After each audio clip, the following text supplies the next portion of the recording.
श्री शिवाय नमस्तुभ्यम। हर हर महादेव।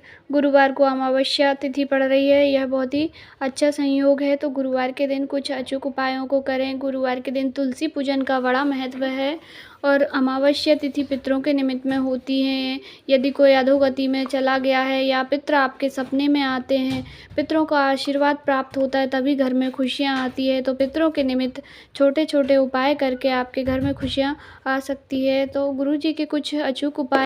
अमावस्या तिथि के सबसे पहले तो आप ब्रह्म मुहूर्त में अमावस्या तिथि के दिन उठें। और वैसे भी गुरुवार के दिन तो लक्ष्मी जी की पूजा होती है, विष्णु भगवान की पूजा होती है, तो गुरुवार के दिन तो सुबह जल्दी में उठना चाहिए।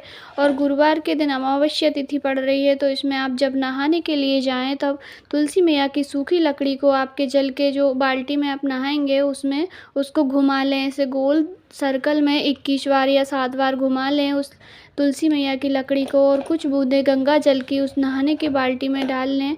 उसके बाद जो सूखी लकड़ी है उसको वॉशरूम में ना रखें, उसको पहले बाहर निकाल के कहीं अच्छी जगह पे रख दें, क्योंकि वॉशरूम में तुलसी मैया को रखने से दोष उत्पन्न होते हैं। तो आप लकड़ी को घुमा के बाहर उसको रख जाइए। उसके बाद उस जल से, तुलसी जल से और गंगा जल मिश्रित जल से स्नान कर लीजिए। स्नान करने के बाद जो है तुलसी मैया की पूजन करने का विधान है इस दिन।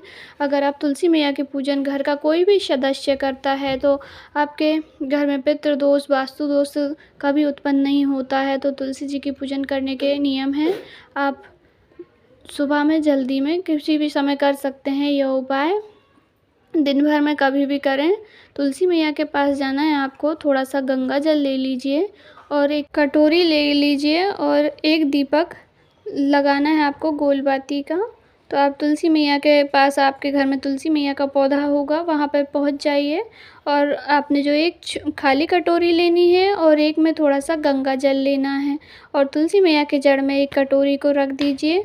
और आप हो सके तो वो दीपक लेके गए हैं उसको पहले प्रज्वलित कर लें। गुरुजी अपनी कथा में कहते हैं कि दीपक हमारी पूजन का साक्षी होता है, दीपक देखता है हमारी पूजन को। गुरुजी भी कथा शुरू करने से पहले दीपक प्रज्वलित करते हैं, और हम भी सारे पूजा पाठ जब भी करते हैं तो हमें पहले दीपक प्रज्वलित करना चाहिए। दीपक हमारी पूजा का साक्षी होता है। तो आप दीपक प्रज्वलित कर लें। उसके बाद जो कटोरी है एक खाली, उसको तुलसी मैया की जड़ में रख के और अपने हाथों की अंजलि में थोड़ा थोड़ा सा जल लेकर के काशी विश्वनाथ महादेव का नाम लेकर और उस कटोरी में छोड़ना है। एक बार छोड़ा, काशी विश्वनाथ भगवान की जय, फिर दूसरी बार छोड़ा। ऐसे करके आपको 5 बार उस जल को अपनी हाथों की अंजलि में लेकर छोड़ना है, या तो 5 बार या 7 बार। उसके बाद थोड़ी देर वहाँ बैठें और थोड़ी देर तुलसी मैया से प्रार्थना करें। जो अधोगति में चला गया है या कोई पूर्वज आपके सपने में दिखाई देता है, और घर में अगर खुशियाँ नहीं है पितृदोष के कारण, तो वह सब दूर होगी। और गुरुजी कहते हैं कि उसके बाद में आप तुलसी, हो सके तो तुलसी मैया की 7 परिक्रमा करें या 5 या 3 परिक्रमा करें। और अगर परिक्रमा करने की जगह नहीं है, तुलसी मैया ऐसी जगह पर जहाँ परिक्रमा नहीं कर सकते, तो अपने स्थान पर घूम करके और तुलसी मैया को प्रणाम करें। और उसके बाद जो कटोरी का जल है उसको थोड़ी देर वहीं पे रखा रहने दें। उसके बाद उसको तुलसी मैया की जड़ों में ही समर्पित कर दें। ये बहुत ही अचूक उपाय है अमावस्या तिथि का और गुरुवार का। गुरुवार के दिन तुलसी पूजन का विशेष महत्व है। गुरुवार के दिन आप तुलसी की जड़ों में थोड़ा सा कच्चा दूध समर्पित करें और थोड़ी सी हल्दी समर्पित करें और काले तिल भी समर्पित करें। और काले तिल का बहुत महत्व है। खार मास चल रहा है, पूष मास चल रहा है, तो इसमें काले तिल का बहुत महत्व है।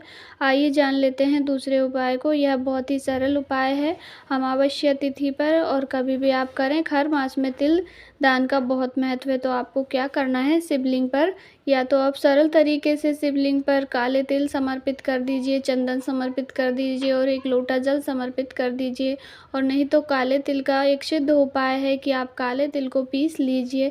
हो सके तो आप मिक्सर की मदद से पीस लें, या तो फिर किसी पत्थर से उनको, वो तो आसानी से पिस जाते हैं। काले तिल को थोड़ा सा पीस करके और उसमें चंदन मिलाकर भोलेनाथ की शिवलिंग का अच्छे से अभिषेक करें। अच्छे से भोलेनाथ की शिवलिंग पर उसका लेपन करें, और लेपन करने के बाद उनको एक लोटा शुद्ध जल से स्नान कराएं।